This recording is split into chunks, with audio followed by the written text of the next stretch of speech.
Well, we're into the final quarter of 2025, and if your social feed looks anything like ours, then you're faced with a constant back and forth between "it's so over" and "we're so back." Well, fortunately, a leading name in crypto has released a report that gives us a clear outlook on the market for Q4, with insights driven by hard data. So today, we're diving into that report to give you the most important details that can help you navigate the crypto markets as we close out the year. My name is Guy, and you're watching the Coin Bureau. First up, though, I must make one thing clear. I am not a financial advisor, and nothing in this video should be considered financial advice. This is educational content meant to inform you about the state of the crypto market. If that sounds good, hit that like button and let's get into it. So, the report we're looking at today is Coinbase's quarterly outlook for Q4 2025, titled Charting Crypto, Navigating Uncertainty. Coinbase Institutional carried out this research in collaboration with data analytics platform Glassnode, and it is jam-packed with info, compiling market data through September this year. We'll be giving you the highlights today, but you can find a link to the full report in the description for your reading pleasure. Okay, so the report kicks off with some key insights through a survey of more than 120 investors taken between the 17th of September and the 3rd of October. This gives us an idea of how money managers are actually thinking about the next 3 to 6 months, and that gives us an idea of market positioning. So, right out of the gates, the survey says most respondents are still bullish on BTC over the next 1 to 2 quarters. 67% of institutions and 62% of non-institutions called for BTC to reach over $130,000 in that window. Where things get interesting, though, is cycle placement.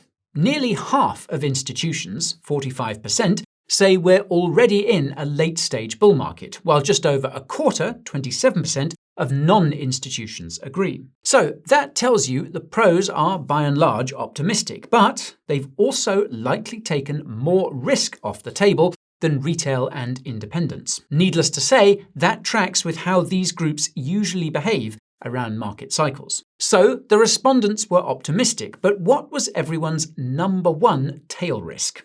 Macro. 38% of institutions and 29% of non-institutions put the macro backdrop at the top of the worry list. A cursory glance at the news can tell you why that is. Yes, the markets generally look positive, but nobody wants a cold splash of rising unemployment, a spike in inflation, or policy whiplash. Now, in what has been a Bitcoin-driven cycle, the survey also asked respondents' outlook for Bitcoin dominance, that's BTC's share of the total crypto market cap. The question the survey asked was straightforward: higher, lower, or no change over the next 3 to 6 months. But here, there was no clear consensus. In other words, positioning is cautious about a renewed BTC-only phase, but not ruling it out. But what about a gauge of general risk-taking?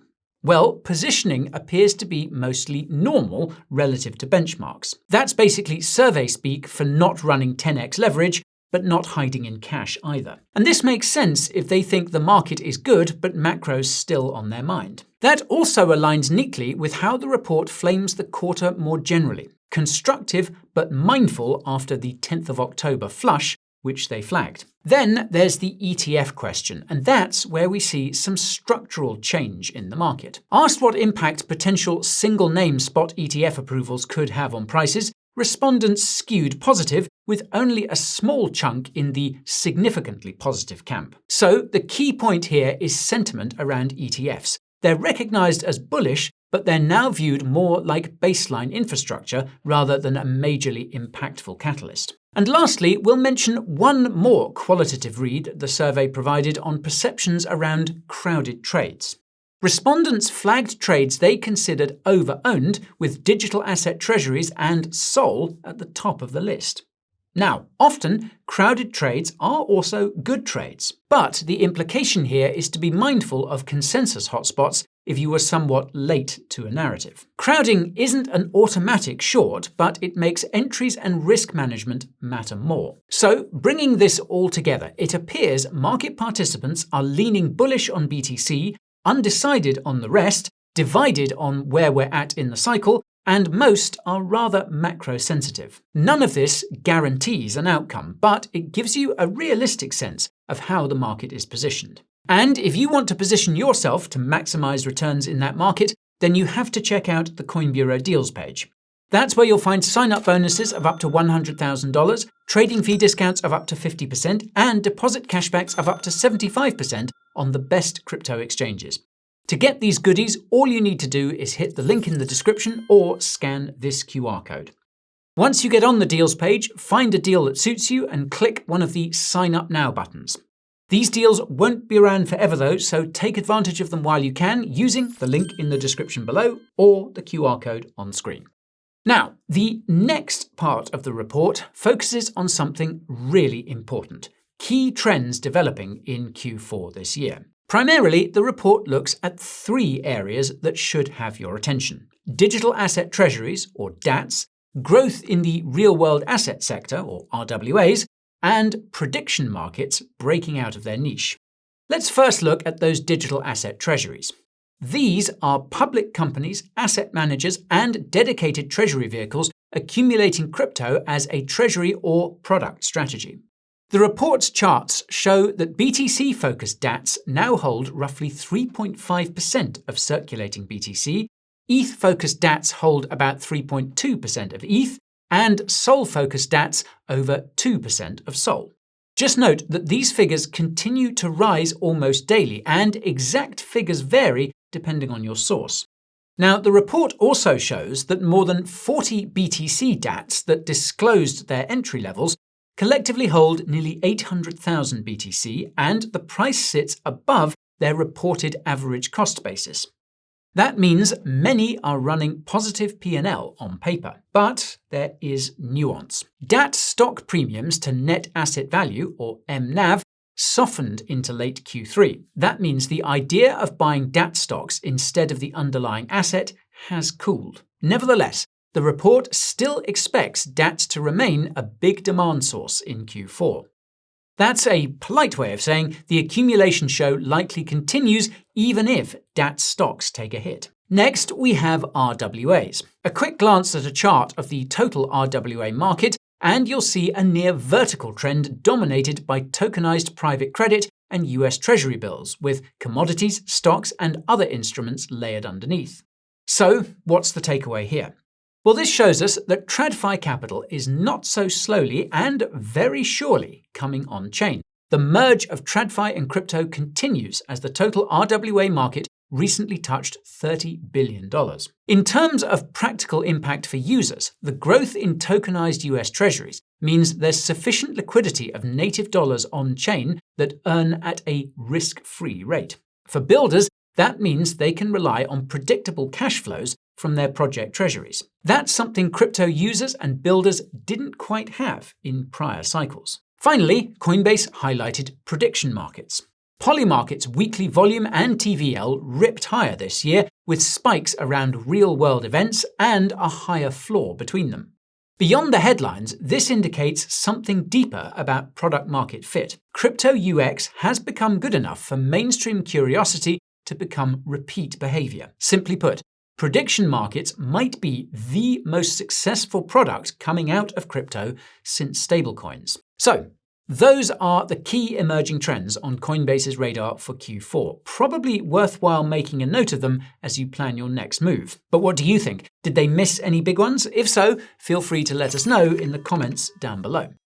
Okay, now let's take a step back and consider the report's broader market view based on how Q3 played out. For starters, Coinbase looks at its custom global M2 gauge. That's a measure of money supply from 8 major economies that historically leads BTC by roughly 110 days. The bottom line here is that crypto has a friendly backdrop for the start of Q4. But Coinbase also highlights a possible supply squeeze in November. In plain English, that means the wind is technically at crypto's back right now, but it may ease later in the quarter. So, any initial tailwind from money supply expansion may not last for long. Although we should note that things on this front can change day to day, and looser monetary policy is certainly a possibility in the next 3 to 6 months. Next, the report provides a heat map showing Q3 performance of coins in the Coin 50 index. That's an index of the top 50 cryptos by market cap. This shows smart contract platforms as the standout cohort, with ETH up about 70% and AVAX at 64%, while Bitcoin posted a modest single-digit quarter as capital hunted beta elsewhere. Infrastructure names like Chainlink also rallied hard with a 61% gain, reminding everyone that picks and shovels trades are often some of the most profitable. However, there was a significant difference in gains across the spectrum, with many coins posting negative returns. That tells you money isn't just buying the index, it's actively picking narratives. Market share confirms that rotation. Bitcoin dominance fell from roughly 64% to 57% between early July and mid-September before snapping its downtrend. Meanwhile, ETH's share climbed from about 9% to 13%, and Solana's share inched up too. So, Coinbase is stopping far short of calling for a full-blown alt season, but there is a clear rotation out of BTC into major altcoins. Now, how about the state of crypto leverage? Well, the liquidations of the 10th of October showed us there was plenty of pent-up leverage. But believe it or not, perp futures funding for BTC, ETH and SOL has been consistently cruising in a middle lane over recent months. And that story is more or less mirrored among traders on the Chicago Mercantile Exchange, where the 30-day basis held in a historically ordinary range. Meanwhile, flows remained positive. Weekly prints for US spot BTC ETFs stayed net positive throughout most of Q3, and ETH ETF demand steepened sharply as the quarter progressed. The chart makes it very clear. Spot ETFs continue to hoard coins, which is dulling some of the intraday volatility and deepening the spot market. This is the #1 structural upgrade of the cycle: steady demand via a fully regulated avenue. Elsewhere in the market, meanwhile, stablecoins quietly set new records on both supply and usage. Stablecoin supply pushed to record highs around the $300 billion mark with strong 30-day momentum, all while monthly volumes managed to hit all-time highs just shy of $6 trillion. That is clear evidence that remittances, market plumbing, and payments are scaling. And that's also significant for general crypto trading, as stablecoins are the most popular form of dry powder and the most widely used settlement unit. More stablecoins and more turnover means a healthier market. Finally, cross-asset context rounds out the picture. Realized volatility for BTC, ETH, and SOL stayed compressed compared to the fireworks of previous years, further evidence that crypto markets are maturing. And then we have the correlations. Rolling 90-day correlations between BTC and the S&P 500 faded, while its correlation with gold flipped from negative to moderately positive. That mix gives crypto some breathing room to trade on its own catalysts without ignoring macro entirely. So that's the report's broad backdrop for Q4 based on how Q3 unfolded. Plenty of bullish developments, but Coinbase does warn that a forecasted tightening of M2 in November may force investors to take a slightly more cautious stance. All right. From there, the report does a deep dive into BTC and ETH's performance in Q3 and how market structure can guide us moving forward. So let's start out with crypto's #1 asset, the big orange coin. On-chain metrics for BTC painted a pretty interesting picture over Q3. For starters, the supply of illiquid coins, those that have been untouched for over a year, fell by just 2% during the quarter. Meanwhile, liquid supply, those moved inside 3 months, rose by about 12%. So, what does that mean? Well, it's basically telling us that long-term holders barely flinched even as headlines of new all-time highs have been plastered everywhere, all while active supply rotated to meet demand. That resilience from the slow money is one big reason why dips have needed real catalysts to stick. The picture becomes even clearer if we consider cost basis, which the report did in detail. Without getting too deep into the weeds, the report dives into where BTC trades relative to the market's average cost based on on-chain metrics. The takeaway is that through Q3, the ratio rose but remained below the blow-off extremes you associate with final stage froth. Technically, based on historical price action, that keeps the door open for continuation. Then we have BTC's market structure. Q3's daily averages show futures open interest around $53 billion, up about 22% quarter on quarter, and options open interest near $44 billion, up about 37%. Perp volume averaged $55 billion per day, down 15% from Q2. What do these numbers mean? Well, simply put, that's not froth. It also shows us there are more ways to express views and hedge without shoving spot around. As outlined earlier, steady ETF flows back that up. So, with all of that said, this is proof that this cycle has been very different. Mapping it out versus previous cycles, the report makes that clear. For nearly 2 years, the current advance tracked the 2015 to 2018 path almost tick for tick, before breaking away as some long-term holders de-risked. That divergence doesn't spell doom, but it tells you we're off the typical template, and we should probably focus more on first principles analysis. That means focusing on liquidity, positioning, and how quickly profits start to leak from strong hands. So to summarize, the report gives us a picture of a new BTC regime. In this new era of crypto markets, price tends to respect levels until a real shift shows up in the data. Until you see those, you're probably faced with some slightly muted volatility. So when volatility does present itself, it's a real opportunity. Okay, now for the report's deep dive on ETH. To start, the report outlines how demand for ETH showed up clear as day in Q3. For the first time, spot ETH ETFs pulled in more than spot BTC ETFs during the third quarter. $9.4 billion for ETH versus $8 billion for BTC. That's a major shift in attention, as ETH ETFs have typically lagged their BTC counterparts since their launch. It also tells us there's likely some very strong retail demand. Meanwhile, on-chain supply behavior was quite different from BTC's. Liquid ETH supply, coins moved within 3 months, jumped 18% in Q3, while illiquid supply, coins untouched for over a year, fell by 8%. So, some long-term holders saw ETH's rally as an opportunity to take profit. That is in contrast to BTC's slow money resolve. Then there's ETH holders' cost basis looking at those on-chain metrics. The average holder's unrealized P&L moved from negative to positive in Q2 thanks to a massive rally in ETH's price, and that stayed positive in Q3. But what about ETH's market structure? Spoiler, ETH derivatives leveled up. Q3 daily averages show futures open interest around $31 billion, up a massive 115% versus Q2. Options open interest clocked over $12 billion, up 132%. Perps traded nearly $75 billion per day, up 45%. Now, while BTC trading activity didn't reflect froth, ETH's numbers are much closer to that territory. Now, the report also outlines how usage has added to Ethereum's narrative.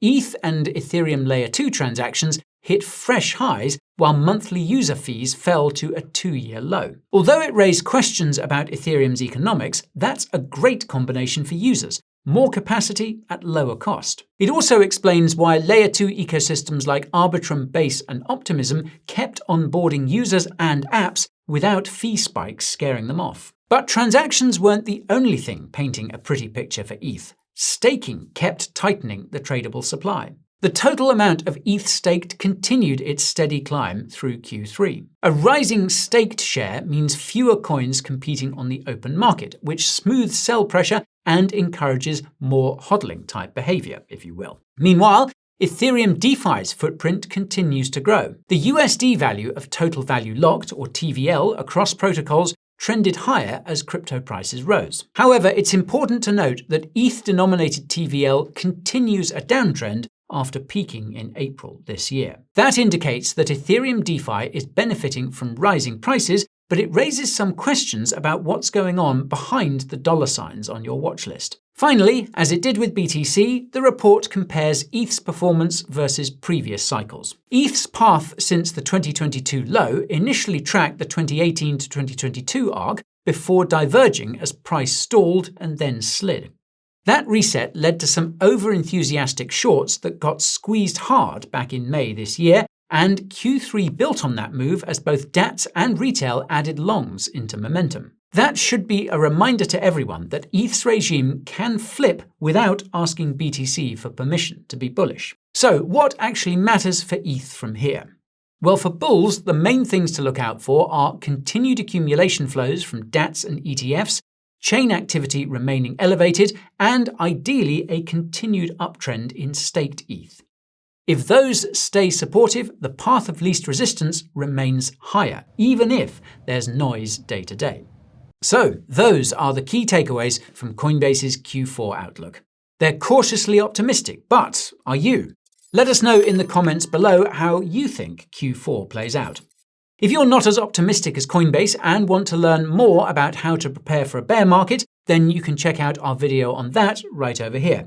But that's it for today. As always, thank you for watching, and I'll see you next time. This is Guy, over and out.